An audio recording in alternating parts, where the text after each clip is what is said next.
Hello and welcome to another episode of the Football is Fixable Alright podcast. And the dream team is back. We've got Cess back with us, Dan. Here you are welcome. What a pleasure it is. I feel so involved to be called a part of the dream team. Thank you for that measure of acceptance. Oh yeah, we don't really give Dan much respect. Usually, do we? I have been respecting you more recently, haven't I? Yeah. No, you haven't. That's the closest thing to respect I've had in years. Oh, okay. Well, in years. Oh wow. That's outside of the pod as well. Although, respect to Dan's name actually, because on last week's episode we have a new segment.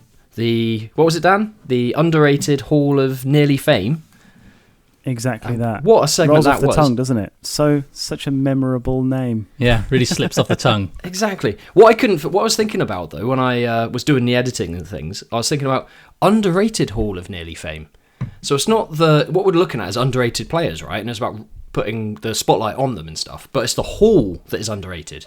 That's true, yeah. So it should be the Hall of Underrated Nearly Fame. Yes, but Dan, and he emphasised it a few times, so I thought I won't pick him up on it. So now, not only are the players getting the credit, but so is the hall. Yeah. Also, if it's going to be underrated players, and it's going to be the Nearly Fame, does that make sense? Shouldn't it just be the Hall of Underrated Fame? Why does it have to be I thought it could have fame? been the Hall of Underrated Players, but it was all Dan's idea. No, because if they were rated how they should be, they'd be fame. But they're not rated, so they're nearly fame. But the fact that they're not rated would mean they're underrated, so you don't have to emphasise the nearly fame. It's like a double negative. Oh yeah. No, it's necessary. Trust me. Right, okay. This is the one thing we didn't have last week. Our episode flowed quite nicely, didn't it? Because we didn't have Seth picking us up on everything. Yeah, because we could be incorrect. You can make all the mistakes you want. Yeah, just be incorrect the whole time. You could be totally illiterate and no one would pick up on it.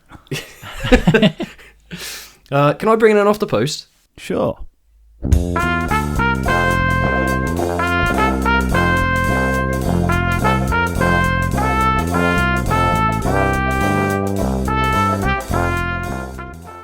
Did you guys hear? So it was a North London derby last week, and during the game, when Declan Rice went over to one of the sides where all the Spurs fans are behind everything, and this Spurs fan was holding his phone up behind Declan Rice with a picture of Declan Rice's wife, girlfriend, yeah. It's become a thing online where people are talking about it and saying how, who is this guy? What's going on? But I thought some of the comments were quite interesting. The first comment is, who is this guy? And then underneath that, somebody said, Declan Rice, he plays for a small team in North London. Which I thought was very good. Yeah, I like that. So lots of Spurs fans are kind of calling it out, and one said, basically definitely not acceptable at all. Football banter is one thing, but this crosses the line. And there's my off the post. I think in general, I've said this to you guys before, there's so much in terms of in the name of banter, which crosses over the line when it comes to football anyway. I think so many football fans don't realise that there are lines. Yeah, there are lines. Yeah, absolutely, but I completely agree. I've always told you about the whole, the merging of hatred and rivalry. You think this idea of, but I'm allowed to hate them because it's a rivalry. But why are you hating them? I suppose hate carries a lot of weight, doesn't it? Because I do hate Spurs, but I wouldn't do something like that. I wouldn't go. I think I sort of mildly hate them. It seems to, but the thing is, it seems to give a lot of people license. If you're allowed to hate and you're allowed to be tribal, then it means you're allowed to be violent. And if you're allowed to be violent, it just kind of snowballs and from it escalates from that. Yeah, and that's the thing. There are those lines, aren't there? And that's where I think you should be allowed to hate another team, but you shouldn't. In any form, break the law, essentially, whether it's sort of abuse, whether it's physical, mental. That guy showing a picture of Rice's partner, how ridiculous is that? What world is it that we're living where that's seen as acceptable? Yeah.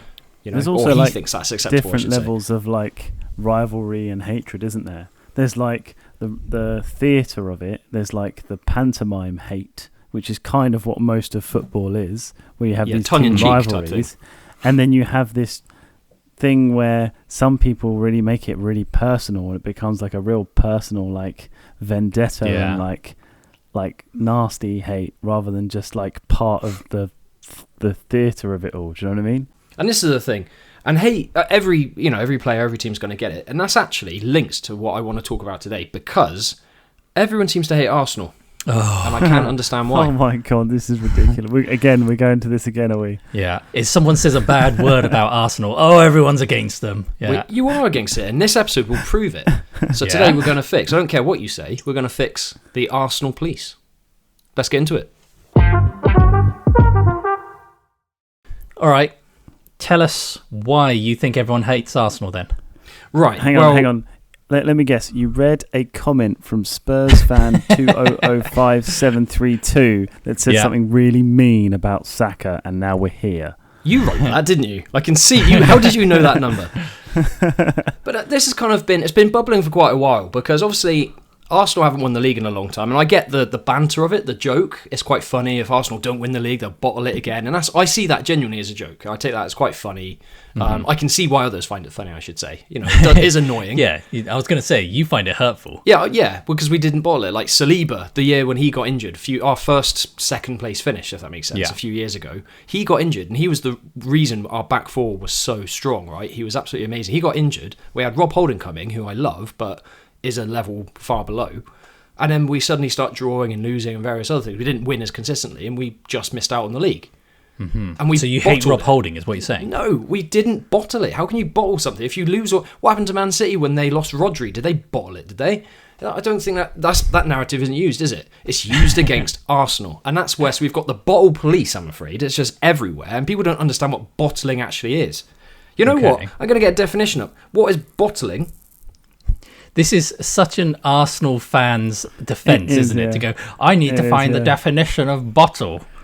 Yeah. How can you bottle it? Like all this season, I'm saying, Arsenal going to bottle it again. You've bottled it already. I'm seeing a lot of this. I get it from my students. I get it from people in the office, all from rival fans. It's a British idiom meaning to lose one's nerve, to back out or fail at a crucial moment.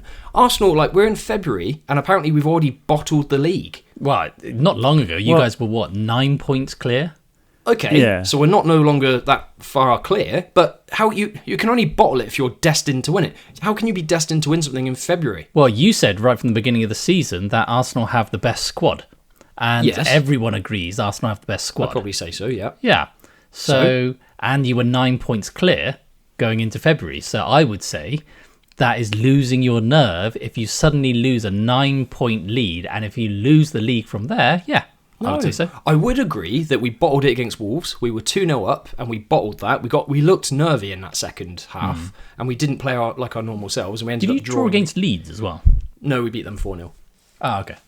But we did draw against Forest. So we did have a couple of draws. That's what I was thinking. And Brentford as well. They were all, I mean, Brentford's doing decently, but why are you smiling? Those are kind of games that you need to beat. Yes, I agree, but it's not bottling it. You can't. If you're in a final in one match or a couple of games before the end of the season, and you're absolutely destined to win it, like Man United were it back in when City won their first title. What was that? 2012, 2013 sort of time, whenever that was. 2012, wasn't it? And United were 8 points clear with a few games to go, and they ended up tying on points in, I think that QPR Aguero goal pipped him over the line or something that was like that. That's I would bottling say, it. Yeah, I would say that kind of thing would be bottling it. Yeah, but that meets the definition. Yeah, but so does this. Yeah. The fact that Arsenal, if they don't win, 4 seasons in a row coming second, one of the seasons you were ahead for something like 260 days. Yep. Another one, you were ahead 9 points clear or something, now having the best squad in Europe. I would say that is very definition of bottling. No, wrong. So that's the bottling police. All right, there's plenty of other police departments I'm going to have to raise to you guys to prove my point here, apparently. Okay. We've got the celebration police. So this has happened plenty of times. You might remember when Carragher criticised Arsenal for celebrating after we beat Liverpool, whatever. Was that the one, the Odegaard camera? Yeah, the Odegaard camera. Get down the tunnel. Come on. It's absolute ridiculous that you're celebrating, that sort of thing. Yeah. And it's just kind of like, you can't celebrate. After Arsenal beat Chelsea in the League Cup semi-final, I went into work the next day, and a Fulham fan at work, he's only agency, so he won't be there for much longer, fortunately, he came and said, how low Arsenal have fallen, he said. Celebrating, getting to a final. I said, why? What, we can't celebrate getting to a final? Because the players were a bit sort of, buzzing at the end of the game, we were not over the top, there weren't fireworks or anything, but we were celebrating. And apparently you said, it's ridiculous. I haven't heard that opinion anywhere else, though. This sounds like a he is wrong. Like, but Yeah. I don't think that's a general opinion. I don't think anybody else has said, "Oh God, this is ridiculous." Arsenal celebrating being in a final. That's a Well, this is the, normal when we celebrate. Yeah. very when normal we thing. last season we beat Aston Villa at Villa Park and we were celebrating. They said, "Oh, it's like they've won the league. How embarrassing!" It happens all the time against Arsenal when we seem to be celebrating. Get down the tunnel. It is I hear that. embarrassing. To be fair, it is embarrassing to be. I mean, if you watch back all of those celebrations of you thinking you'd won the league when you came second in the end, That's the quite point. We embarrassing, hadn't isn't it? thought. Yeah, but also I've heard that a lot as well, but I've heard it with other teams. I've heard Liverpool, United. I've even heard some teams that avoided relegation. Like, do you remember Roy Keane was saying, like, what are they doing? They look like they won the league, but actually they just celebrated that they didn't go down. Yeah. So I've Yeah, heard yeah. it with multiple teams, but you are focusing on Arsenal because you are an Arsenal fan. Nope, disagree. It's always against Arsenal. Is it? And then there's No, the it whole isn't. It's the just standard not. of the whole As a standard of the United league fan, is terrible. As a United it's so fan, no, hang on a minute. As a United fan, supporting a team who are at the top for a very long period of time, everybody hated us because we were winning everything. We were at the top, and everyone in this country likes an underdog. So Yeah. the opposite of that is also true. Everyone hates the people that are winning. We love the Yeah. underdog, and we hate the people that are winning all the time. Yeah, the more 'Cause you the can't- you best can't way have to be both. hated. Yeah, the best way to be hated is to keep winning.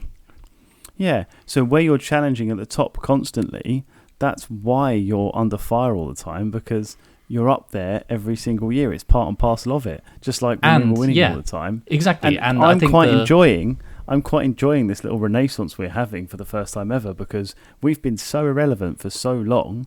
Now Yeah. suddenly people are like, "Oh, it's quite nice to see Man United doing well again," and yeah, it's and really you're still kind of patronising, like but it's kind of great. like as though you're still irrelevant. Like you're still no Yeah. harm to anyone, but you're doing Exactly. well. But it's with the total Arsenal, opposite of you my guys are experience actually when we're winning. yeah. you know? As Arsenal, you guys are actually challenging. So you guys are up there, but you keep bottling it, and so it becomes this funny narrative. we haven't bottled it. And this is the thing. You'd think Paul Scholes, a champion with United several times, would know better. So he come out and building on the whole boring Arsenal, like the boring police, shall we say, set pieces FC and all this type of thing, which you guys have shoved in my face as well. Paul Scholes came out, a few weeks ago saying, if Arsenal win the league, they'll be the worst champions ever. The poorest champions, like the worst standard, the worst team ever, I think is what he said. But Scholes is part of this narrative where the league this year is the worst standard ever. Set piece is so boring. The Premier League's so boring. We're seeing more goals from outside the box, by the way, this year than we had previously. We're seeing more goals from set pieces, set pieces are part of the game, by the way. And as I said on the previous episode, when Liverpool won the league in 2019 or whatever year it was, they had the most set pieces, and Carragher says, well, I think that's been a key to Liverpool winning the league, and it was seen as praise and a good thing. Now it's Arsenal top of the league, set pieces are evil. I'd quite like the standard of the Premier League I'd is quite this. like to invent a time machine, and I'm going to take a snippet of you saying set pieces is part of the game, by the way. I'm going to go back in time to when Arsenal played Stoke in the early Yeah. 2000s, and I'm going to He play was you so saying against that. Stoke. Yeah. I'm going to play Yeah, you all of a saying sudden that. now. Oh no, it's part of the Yeah. game. Yeah. And I can imagine you that back then just being mortified that future you has said this. I am well informed, well educated, and I would have never have been shocked if you showed me that back in the day. I'd have been fine with Of it. course, No, of you know course this not. whole thing. Yeah, you weren't Yeah. against Stoke and the whole set piece No. thing. Shut up, Arsenal- Coops is Oh, no, laughing in the background. This is something else we learned last week, Sess. Arsenal play the proper way, the right way. That's We part did of play the right way, Arsenal and we still DNA. do. God. But this is the thing. Oh yeah, he said for years that Saka is like one of the only players that doesn't dive. And for the last couple When of did years, I he's say been one he's of the the worst. worst? He's one of the now worst. there's that narrative, isn't there, of he's gonna limp in a minute. You know, they start Exactly. So we've got the he's gonna Saka limp police in as a well. minute. The Saka police. Have you seen, what was it, last week before, when he was limping and then He the ball has a came towards him walk. and he started running? No, he doesn't. It's not a limp. He No, walks that was a way. proper limp. He No. was dragging his leg along. He walks that way. Yeah, right. That's how he walks. So, okay, if the standard of the Prem is that bad, then how come in the top 8 qualifying teams in the league stage of the Champions League, how many English sides were there? Was it six or something? But isn't that in the because we top were 8? saying that Europe standards are low? Because we're saying that Europe's standards are so low that Tottenham came 17th last year and they won the Europa, and now they've qualified to the knockout stages of the Champions League. That's how low Europe is. Okay, whether the standard thing is right or not, whether you agree or not with that, what about Arsenal's style of football? In the Champions League, Arsenal topped the league of the whole thing, scoring 23 goals in 8 games. Whereas in the Prem, Arsenal are so boring, and all, because the teams we play against are in the deepest blocks. You can look at there's actual statistical analysis from Opta showing. Wow. I know, it's sad. You're trying to prove that Arsenal's not boring by No, we're looking not. at Opta It's stats. not us. No, exactly. Okay, I take your point. But Opta have produced graphs like what the average position of the defensive back lines and stuff like that. Coops would be going mad for this. He's a statistician. He'll love all this. Yeah. And the back line of Arsenal is the highest on average of all teams in the Prem, and the defensive line we're playing against is the deepest.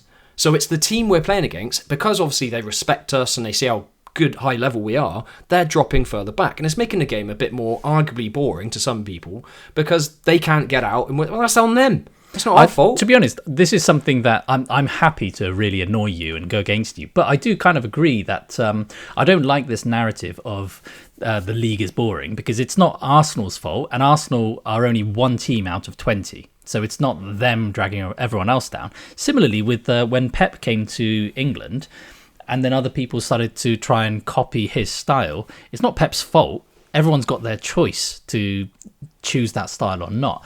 What I will say is, when it comes to the standard of the league, it's so inconsistent now. You know, you have Wolves, for example. We thought they could break Derby's record of the lowest score in the league, and yet they keep... they beat Aston Villa. They drew with us. Drew against you. Yeah, anything can happen in the league now, and it's become so inconsistent that it's. I suppose it's created this idea of inconsistency and vulnerability in all levels. But it feels so sad. Actually, it's just more competitive. We praise the Championship for how close it is. One game you can look amazing. Next game, the other team you just can't even beat. Yeah. Every game is a tough game. And I told you that To summarise this conversation, it sounds like people are critical of the league, not just Arsenal. crazy, right? Yeah. Yeah. No. I do think that I told you ages ago, I don't mind if Arsenal win, but I want it to be a close finish. I don't want it to just be I don't want it to be just one team 11 points clear by March or something. Yeah. I want it to be close. Like Liverpool winning the league last year because Arsenal and City had the injuries and couldn't even compete. They basically just could take it for free. Yeah, and that makes it non-competitive to win the title. So then you have to try and look at other parts of the league, look at the relegation, look at who gets the final Champions League spot or something like that. Now we're in a situation where, you know, half the league is in the Champions League now. So, and there's so many teams that are very close to that 5th or 6th place. That's quite interesting. And I think when people were talking about how boring the league was, they were talking about when Arsenal were 9 points clear, but now that they've bottled it and they're only 2 points clear, it's a lot more interesting now. And there's this narrative, isn't it? City could do it. They always have the know-how, so they could. Yeah, I think that's our biggest barrier for Arsenal. We don't have that know-how, so getting over the line, it's going to get a lot more nervy in the coming weeks and months. So I think this whole narrative about the boring league, I think that's largely disappeared since it became more competitive. Maybe when Arsenal were clear. I can agree with this sort of anti-Arsenal. I think Arsenal will be all right this season. Cause I think even if they got to the end of the season and say City were 2 points clear, I think City are going to get a mass point deduction, so Arsenal win it by default anyway. I think I genuinely think City would have to be like light years ahead to actually genuinely win it. I think we'll get something from that soon. And I think by default, then Arsenal will just win it, because the only other competitor after them is Villa. I mean, they're not doing anything, are they? Or United. See, I was hoping you'd say that. Yeah, that's all he said. That's all he mentioned all this for. And who are after Aston Villa again? Chelsea, is it? No. Who's what? Who is it? Yeah, I mean, you know, possibly. But no, this anti-Arsenal kind of this hate of Arsenal, right? The anti-Arsenal police, if you like. It's just ridiculous. Like the hatred. Like, is it the anti-Arsenal police or the Arsenal police? That's a good point. Yeah, but I mean, one thing you've got to think about is, I reckon the thing that's dragging Arsenal down the most is you fans. Arsenal fans 100%. Are the worst. Yeah. This is the thing. See, so now, and you've heard it there. He said it. people believe that Arsenal fans are the worst. This anti-Arsenal fan police as well. It's No, just it's fact. even the It's fans fact. are apparently I'm going to go full terrible. Rafa Benitez now. It's fact. It's fact. It's just everyone seems to like. Apparently, the atmosphere at the Emirates is the worst. And then when we were creating a hell of an atmosphere with drums and music and flares and stuff, we're getting criticised for that. Oh, look at them making a false atmosphere. You cannot win, no matter what we do. And and Arsenal's proven that by coming second every time. So, this whole hatred of Arsenal, the reason why it is a narrative, it's a narrative in this country. It is not the narrative across Europe. So there was a really good article come out a couple of weeks back from, do you know Guillem Balague, I think is how you say it? He's like a Spanish journalist. He's been on Sky and TalkSport and various other things. Oh, yeah. So he wrote this whole article. I won't read all of it, but I'll give you a few of the summary points. Basically, know that Arsenal fans are booing their own team and former players are lining up to criticise. Let me offer the bigger picture. So this was after we dropped points to Forest and Wolves and Brentford and stuff. Across Europe, Arsenal are not seen as a team that has stalled. They are seen as the reference point, as a team many look at and try to understand where elite football is heading. Because that's the thing, Arsenal were accused of bottling it because we couldn't win the league in previous years. So Arteta's looking at all these margins to try and, set pieces, defence, trying to think about the tiny percentages and margins. Where can we get that edge? How can we get that step ahead and get over the line? And now we're doing it, we're criticised for that as well. According to Guillem Balague, he said, the game has shifted. It's no longer enough to dominate the ball or to attack well. The top sides now compete in and often decide matches through the 4 phases of play. Organised attack, attacking transition, so counter-attacks and stuff, defensive transition, getting back in time to stop the other team, and structured defence, which is what the Premier League's really good at, by the way. That's why across all the league, teams are really organised defensively, right? Arsenal are now... Maybe not this Yeah, season. well, even Wolves, that's how they're picking up points. They're structured defence, countering. It's even the lowest side in the Premier League's got a really good structure to their side. And I they've think standard-wise, I don't think that's necessarily the thing that people are criticising. You've got to always remember that the better you are, like Dan said, the more you win, the more people will hate you and be anti-you. But this is, I get that, and I do kind of understand and agree to that side. But there's a lot of people who clearly, if they genuinely believe it, which I'm hearing a lot of passionate rants about Arsenal and how much hatred there is, some of those people don't understand the game. And what Guillem Balague's talking about is that Arsenal are used, foreign sides, Bayern Munich, Barcelona, Real Madrid, PSG, are looking at Arsenal and looking at Arsenal as a reference point. How can we've got the best defence, we've got the best set-piece performance, we've got the best press in Europe. You've got Victor Gyökeres. Yeah. So hopefully I've made my case then. So everyone is anti-Arsenal and everyone needs to start learning that Arsenal are just actually a great mental. side. To finish, No, it's I not want to true. mention the Arsenal-Chelsea semi-final one more time. So the commentary. So one final agenda against Arsenal is the media agenda. And that was across different sources, by the way. I heard it post-match and different, you see clips and stuff like that as well. Just to make sure, that Spanish journalist guy, is he part of the media? So, in that game, during the game of the Arsenal-Chelsea semi-final, the commentary at the time that I was listening to said a lot of the same things to this, but this is some of the other sources too. So, Troy Deeney said that Chelsea would be the happier team after 45 minutes. I think Liam Rosenior, however you say it, Rosenior, would be very happy with the tactical approach. Just to clarify, Arsenal were winning on aggregate from the first leg. It was 0-0 in the second leg at half-time of that second leg. So why would he be the happier for a start? Gary Neville, so that was the one I was sort of listening to. He said at half-time, Arsenal have got more work to do here than Chelsea. Why? What? Arsenal were winning the game, by the way. Neville then says, they're walking Arsenal towards a cliff edge. It's very clever. Neville then said that Rosenior, how do you say it? You can never say his name, can you? I thought they made Let's go with that. Let's go Rosenior. It's some sort of like French soup. Yeah. Said that Rosenior is a tactical genius and he's pulling off a Mourinho masterclass. And you can smell the Chelsea goals coming. By the way, the game finished 3-0 to Arsenal in that second leg. 2-0 to Arsenal. We were 3-0 ahead on aggregate. Kepa hardly had a save to make. Chelsea had 0.6 XG. So this whole Arsenal lose, they're trying to build this anti-Arsenal. Oh, Chelsea, I can sense it, it's genius. When Arsenal drew against Forest, Liverpool and lost to United, the bottle has started, apparently. It's just like everyone's against us and they need to get a grip. So now that you are at the top of the league and people are talking about you, you don't want them to talk about you. No, leave us alone. Focus on your own team, you losers. Nearly everyone I've heard talk about Arsenal is like, even when they're bringing up this topic of bottling it, because obviously it's what everyone's talking about, so they're going to talk about it because it's what people want to listen to. So that is what's going to happen. But even when people are saying, the amount of people I've heard going, look, they're going for it, I still think they'll win it. I still think they'll win it. Everyone says that. You can listen to as many different things. Because I'm hearing other things. Yeah, but that's because you keep looking at the You're focusing on the minority, fans. though. You're focusing on the minority. If you took a wide spectrum of what people have said over this period for Arsenal, all of them, even when they're joining in on the bottling hype, at the end of everything, the summary is, I still think they'll do it. Yeah, always is. You can listen to even Gary Cundy and O'Hara.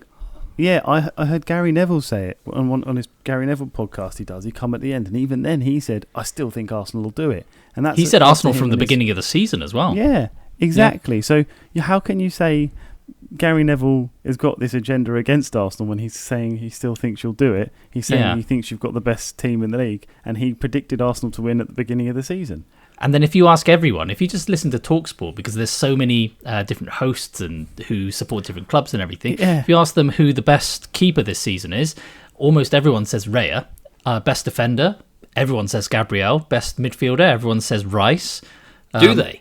Yeah. Well, actually, it's funny you say that. Oh, here we go. Yeah, the Chelsea fan says Caicedo. Actually, it's funny you say that. On the Off the Post, where I was talking about Declan Rice, in the comments, there were people saying how he's got nothing on Caicedo. One Liverpool fan said that he couldn't even what's the phrase, clean Szoboszlai's boots, or whatever the phrase is. Oh yeah, that one. Szoboszlai is way better and all this sort of thing. Exactly what we said. You focus in on a few people's comments of the comment sections that are designed for people to have wildly varying views. Hang on, Cess, shock. We have to be shocked. A Liverpool fan said Szoboszlai was a better player than an Arsenal player. Oh my God. What do we do?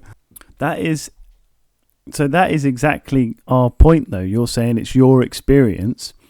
Me watching Man United videos all the time, I see all of the stuff against Man United and I see this anti-United agenda. It's because that's what our experience is. Like, what you're looking at is also Arsenal focused. All the negative stuff you see is all going to be negative against Arsenal. Like, just because that's what your experience is of it doesn't mean there is a specific Arsenal agenda like pinpointed against Arsenal from all the media, because there's an anti-United agenda, there's an anti-Liverpool and slot agenda, there's an anti-City agenda, there's an anti-Chelsea agenda, because their clubs run like an absolute joke, isn't it? There's so many anti-stories to all of the big, the Spurs especially, come on now. That's the worst one. And also it's one of those you could they say in retail, don't they, that you could have 100 positive reviews, but you focus on the one negative. Yeah, 100%. And so it doesn't matter how many positive things you hear. So many positives about the fact that Arsenal have the best squad, Arsenal have the best players, Arsenal have the best style. They are so much better at set pieces. There's so many positives about Arsenal, but what you want to focus on is anyone saying anything negative about Arsenal. I do agree with you guys that everyone will have this anti their own club thing, but I think because we don't see each other's as much, that you think, oh, it's all right, the majority is actually positive or whatever. It really, I'm bombarded with anti-Arsenal hate. Wait, would that be anti-Arsenal hate? Would it be Arsenal hate or anti? Arsenal hate. So it'd be pro-Arsenal hate. Sort of. Because you hate pro-Arsenal things. No. No. But I'm going to end on this bit, and then we'll get into the halftime head scratcher. So, let me end on this. So, the Arsenal stadium atmosphere, when it was criticised, because we were singing a song for Kai Havertz when he come back and scored, and the drums were going, I got a factual quote, which was, "That's embarrassing." Just one word, actually, it was embarrassing. And to finish on this one, United, out of the last 100 set pieces, have scored more than Arsenal have. Yet no one seems to mention United set pieces. And Liverpool won this weekend against whoever that West Ham, whatever it was, with 3 set pieces. Does anyone really mention it? No. There we go. I don't really understand. Are you saying it's a good thing for Arsenal to be really good at set pieces? It is, but no one's picking up or going anti those clubs for doing the same thing as we were. But why don't you just wear it as a badge? of pride? Why is it that you have to wait for other people to say good things? Well, Why can't you just wear it as pride? Maybe you should save that for the fixes, and I'll think about it. Right now, though, I think it's time for a halftime head scratcher, and we're welcoming back old Koopy.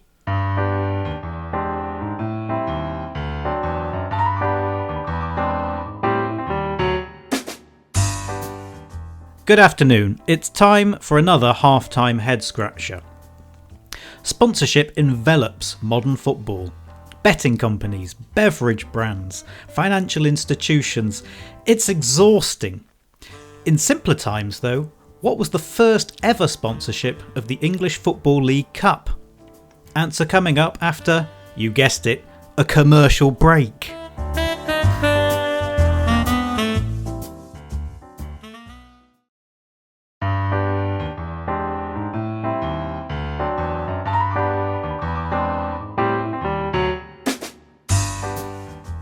Hello!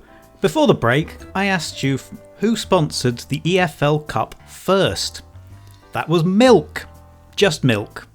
An advertisement for the British Milk Board. I hope that quenches your thirst for football facts for another week.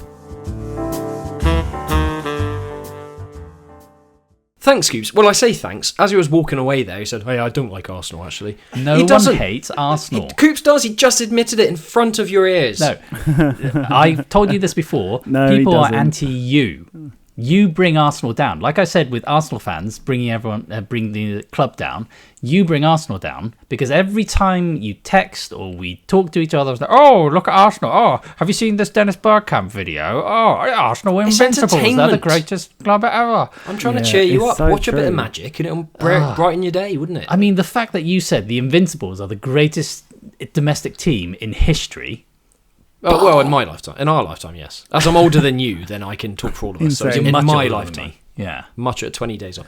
So, yeah. But Coops literally just walked away saying he hates Arsenal then. It's not Yeah. me. No, You and Dan don't like Arsenal because of me. Yes, John true. and Coops hate Arsenal and me. I would reckon they hate correct. Arsenal more because of you. Because Right. of these constant Dennis Bergkamp videos that we always 100%. used to get, and we have to ignore. So yeah, but you just say like these people take all of the joy out when when Arsenal. Blah, blah. Well, with the greatest of respect, James, you take all the joy out of Arsenal winning. Like I'm a Man United fan, right? So I should not want City or Liverpool to be winning anything. So really, for me, it should be a really joyous occasion that we've got Arsenal coming up and they can win and take it away from City. But I find myself really struggling to be happy about it. We're talking about a guy who made a Mount Rushmore of Premier League players, and 50%, 2 of the 4 were Arsenal players. Yeah. Yeah, that's probably And about right. Arsenal are what, the 4th most successed Premier League Yeah, club? but if you think in terms of quality of football and without having to buy the league, then it's Arsenal and United, really, isn't it? You're right. Arsenal managed to get to where they are now. This is it. Without money. This is the thing. This is the thing that makes Arsenal fans.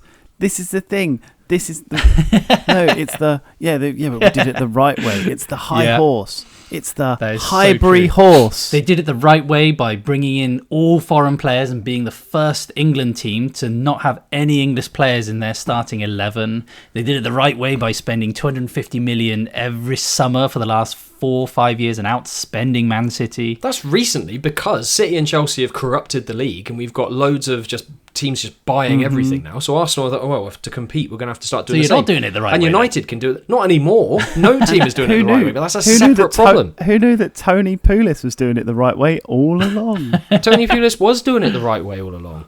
But Wow. yeah, the thing is, and this is the thing, United, going back Unbelievable. to your point, Dan, about you hating Arsenal and that sort of thing, it was also on that, what's that, the programme with all the rubbish pundits on it, that you talked about in the past, with all Boovie and that lot on it. Oh, yeah, the club. Yeah, so during the North London derby the other day, you had, when Tottenham equalised, you had the Spurs fan going nuts and everything like that. I hope he's enjoying his life now. But then all the other fans on there, apart from the Arsenal one, celebrated. The United fan cheering along watching Spurs equalise. So he's the same as Dan. He wants, presumably, City to win the league then, even though they've won the league for how many years now? In the last 10? Is it 6, 7 times? Yeah, but we've or- said before, you should be happy that a United fan sees Arsenal still as a bigger rival than City. I don't know why you're taking offence to this. That's a good thing. It does make it extra got special you. when you then beat those teams. He's got I you suppose. there. Yeah, there you go. It does He's got you add there, the extra. James. That's where football's He's- beautiful. He's used your rivalry argument against you. You're stuck now. You can't. Like, oh yeah, Yeah. you know, actually, rivalry's not that important. Everyone should be happy for us. You can't. Yeah. You can't say that, can you? Exactly. I mean, you've lost your main rival. Tottenham are, they're relegation fighters now, aren't they? So they're not really rivals. For you Relegation anymore. fodder, yeah. Yeah. So you might as Could well be that happy about happen? the fact that Man United, a team that's currently third, The old rivals. fourth, aren't you? But you will be third if you win. Yeah. Yeah. Well, yeah. If we So, beat, yeah, the old rivalry, Yeah. bring it back when the Prem was good.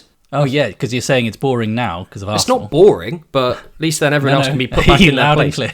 clear. I definitely. Right, definitely fixes just then, heard- guys. Cess, did you hear that? I heard I literally just heard James say, "Yeah, Arsenal have made the league boring." That's what he Yeah. said, wasn't it? I heard Yeah, that as definitely. well. Not yeah. what was it? Yeah, definitely. So, fixes. I've got a few. What are your fixes then for this anti-Arsenal agenda? I would Just say get rid of the Arsenal- fans. Just get Yeah, rid of the Arsenal fans. They really are the worst. I'm- Like, not only yeah. do they say the worst things, but when they hear something negative, they think, "Oh, all of a sudden we're the victims." Oh, what about it's the high horse problem, isn't it? Maybe get rid of the horse. Get rid of the Highbury horse. Yeah, Speaking about Highbury, the old stadium, what about the stadium police? I'm thinking like a fix could be bringing Get rid of a new, well, yeah, I suppose the atmosphere police. We need the anti-atmosphere police.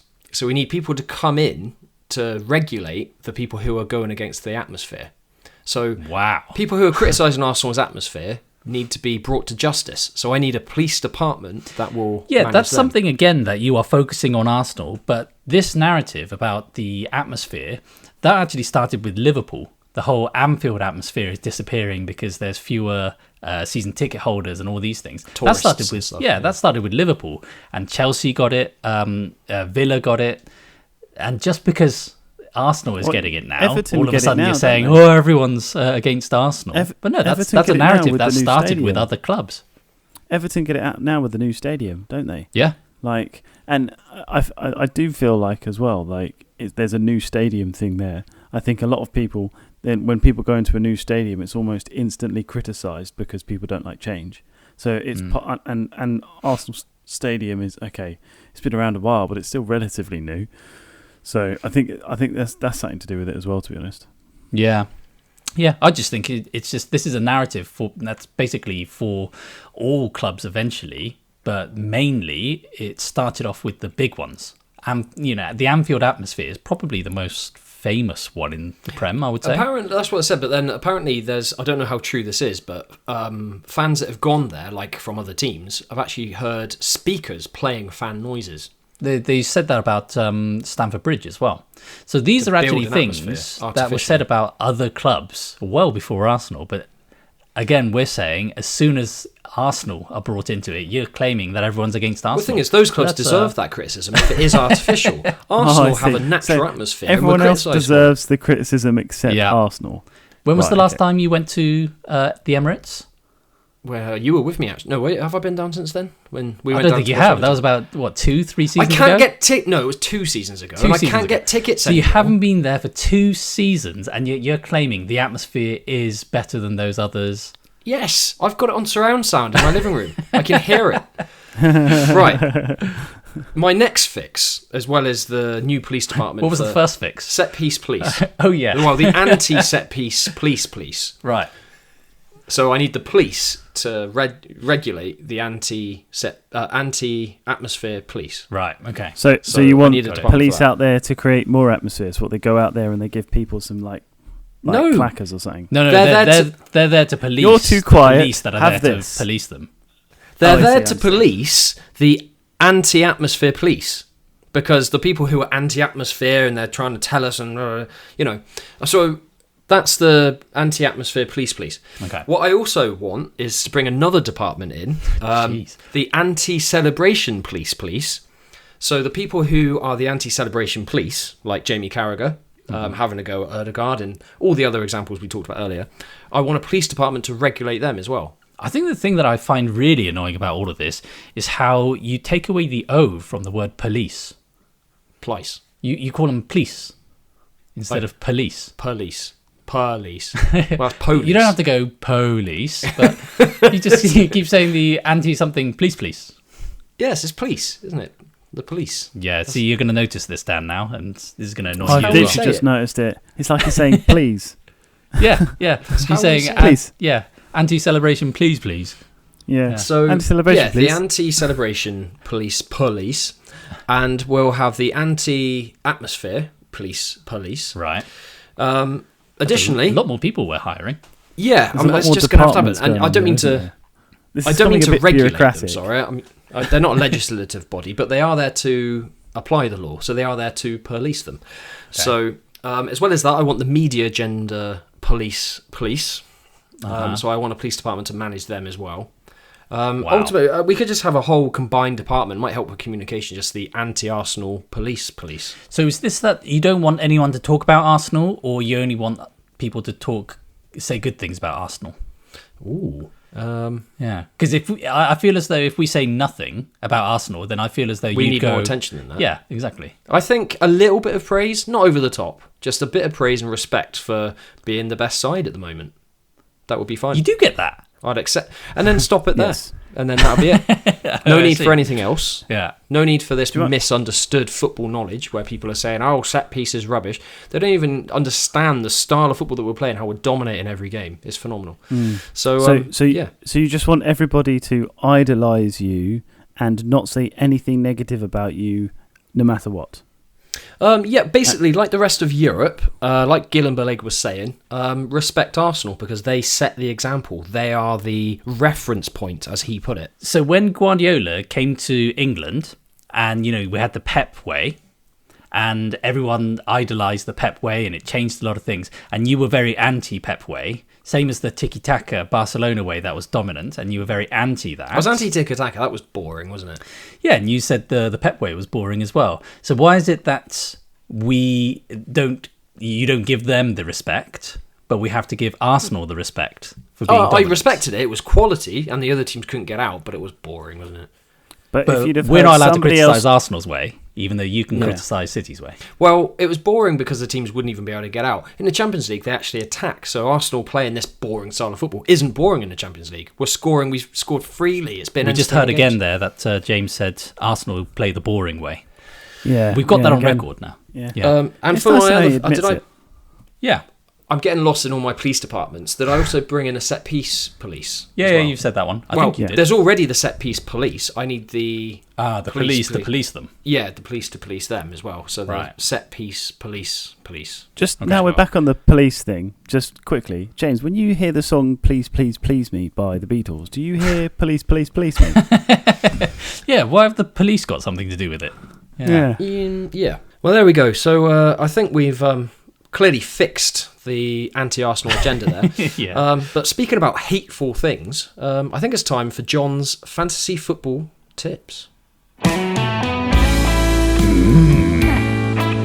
Juicy. God, I hate your tips, John. John's juicy tips. Alright, I for one am pleased that the media accurately portray Arsenal as bottlers who can only score goals from set pieces. And here's some more accurate tips. In defence, how's this for a differential? Ryan Ait-Nouri for Man City. He's only 4% owned and he's one of the best crossers in the league. Plus, they got West Ham and Forest up next. In midfield, it's Keenan Dewsbury Hall for Everton. At 5 million, he's the best pick at that price range. Plus, they got Burnley at home up next. And up front, it's Danny Welbeck for Brighton.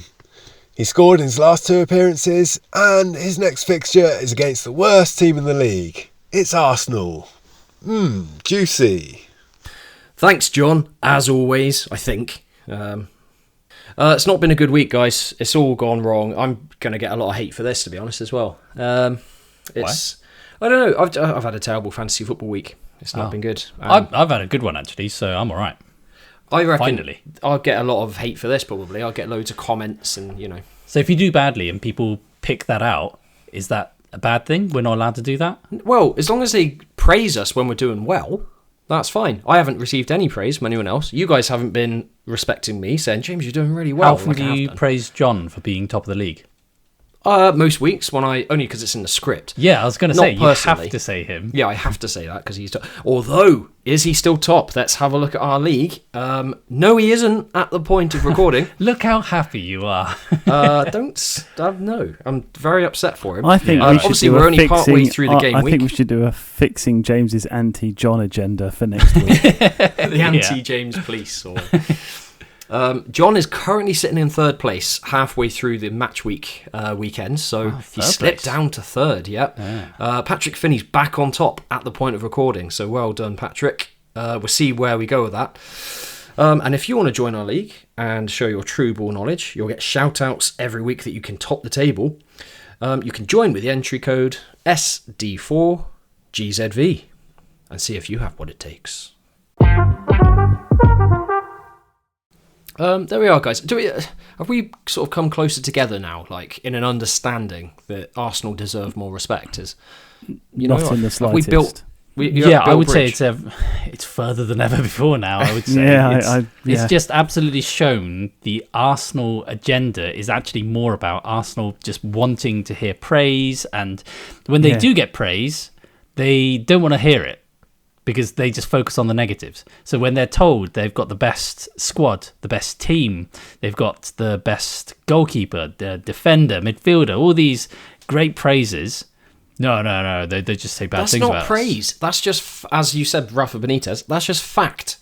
That's not praise. If I said, oh, Sesh, you've got black hair, that's not me praising you, it's fact. This is the problem. If you said, I've got the best hair, then that is praise.